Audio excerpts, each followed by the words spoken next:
Macbeth and Lady Macbeth have a very weird and unique marriage. And what I mean by that is, um, unlike the married couples from other Shakespeare plays I've read, they are they talk to each other. They're very affectionate. What I mean by that is, um, from Caesar and Brutus and Leontes, they deny their wives domestic intimacy. They don't speak to them. They don't tell them what they're thinking of, their frustrations or what they're going through.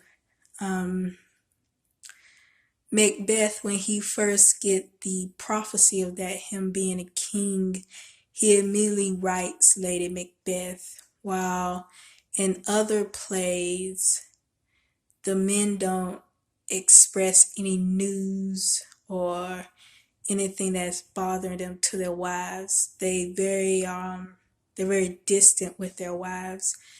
Um,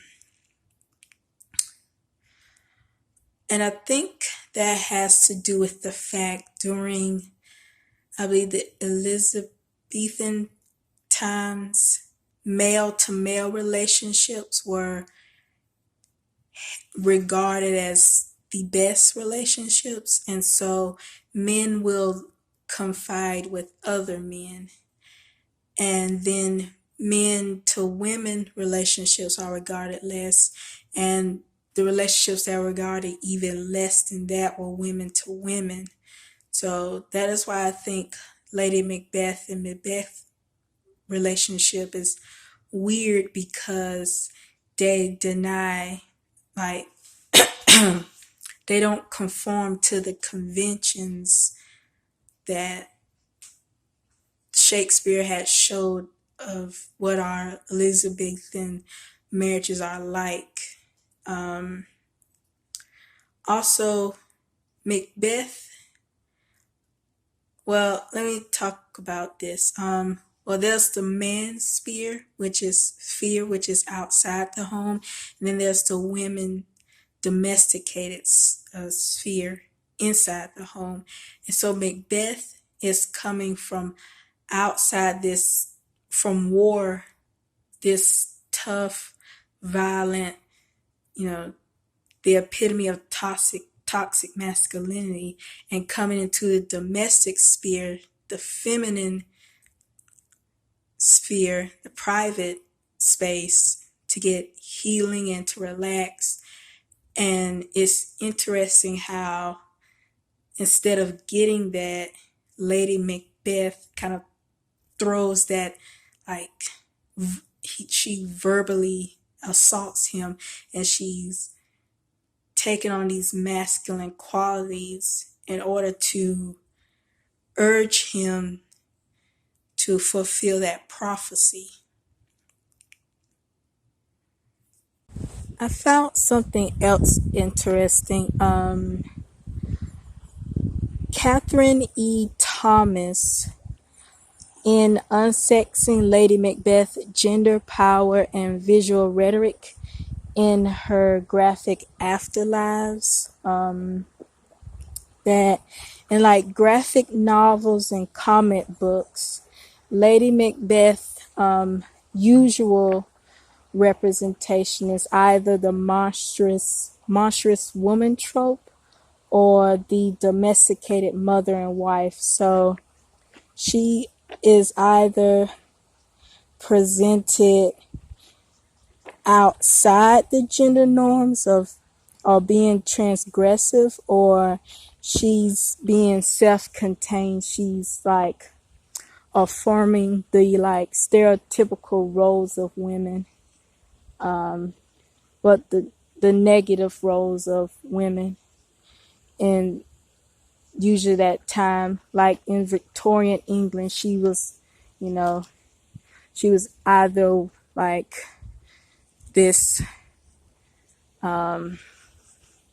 she's either the mother or like this female monster. Or in other times when she is very, or in other cases later on, she's like overtly sexual. Like she's always she always presented in what society deems as like appropriate or misappropriate, yeah, or inappropriate for a woman.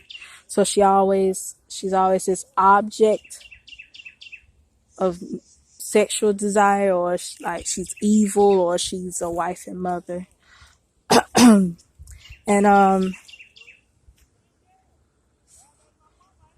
Thomas presents like an example of Lady Macbeth presented in like a more progressive way by Robert Diaz in his manga Shakespeare.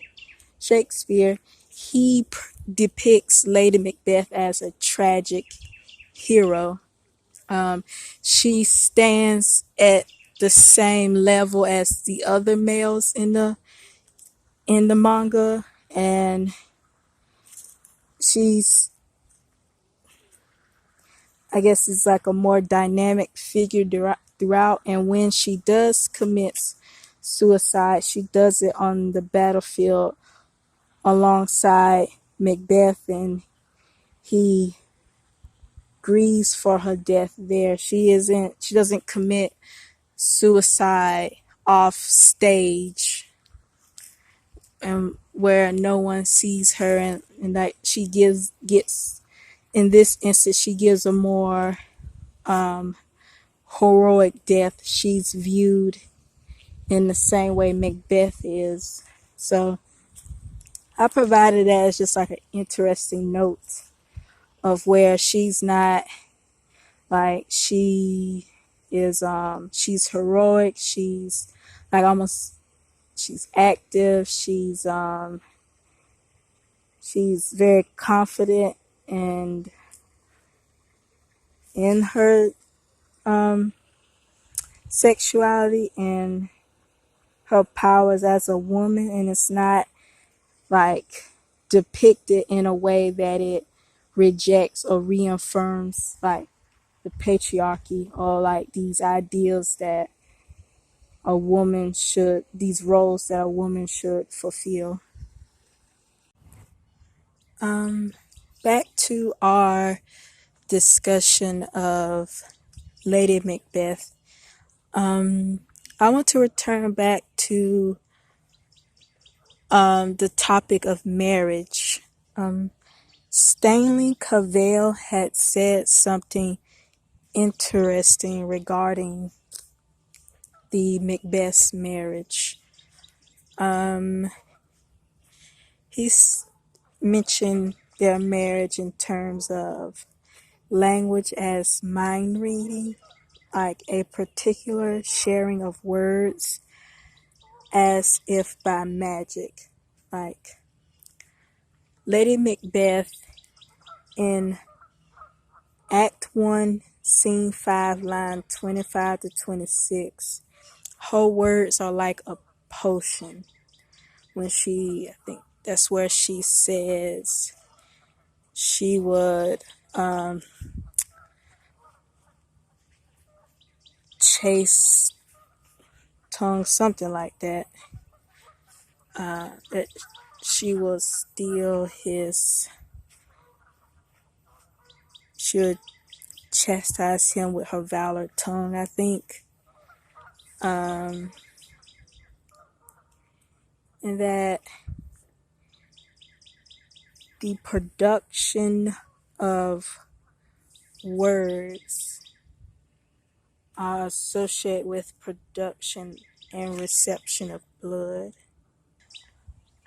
I think what I found interesting about Cavell's paper is that uttering words as mind reading is represented in the language of this marriage, in which each other pair says what the other already knows or has already said or does not say something the other does not say, either assuming the other knows or keeping a pledge of silence.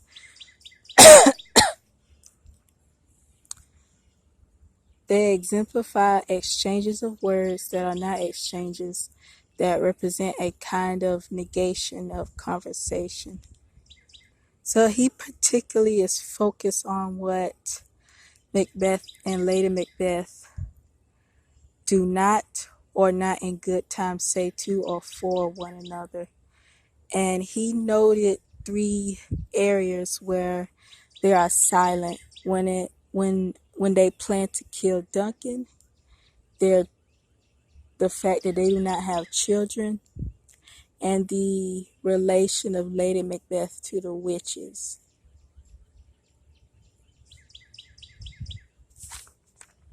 In terms of the silence that they have on these 3 areas, it's like it's almost like Lady Macbeth know that Macbeth has to kill Duncan. It's almost like she know he has this desire, or that in order for him to be king, Duncan has to be eliminated. But then also Macbeth doesn't vocalize it, but when he first learns of the prophecy, he acts strange, which Banquo notes that he himself know that in order to be king, Duncan has to be eliminated. And so Lady Macbeth want to kill Duncan for Macbeth, but it's almost Cavell is implying that Macbeth wants to kill Duncan for Lady Macbeth. In terms of their childlessness, I see a fish. In terms of the childlessness, I believe that Lady Macbeth has a fantasy of an infant, but she does imply that she may have given birth to a male child. Now doth unmake you. I have given suck, and know how tender 'tis to love the babe that milks me. I would, while it was smiling in my face, have plucked my nipple from his boneless gums, and dashed the brains out, had I so sworn as you have done to this. If we should fail. And that she did note a line where I forgot, where she says that something about she feels the future in the present moment, almost like she's talking about pregnancy. And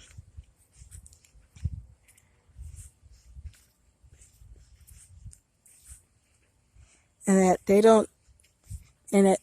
Macbeth is anxiety ridden once he becomes king, because he know that his line would end with him, and for some reason there's no talk of between him and Lady Macbeth about children. Almost is like, I don't know, that maybe they know that they're barren, that they're sterile, or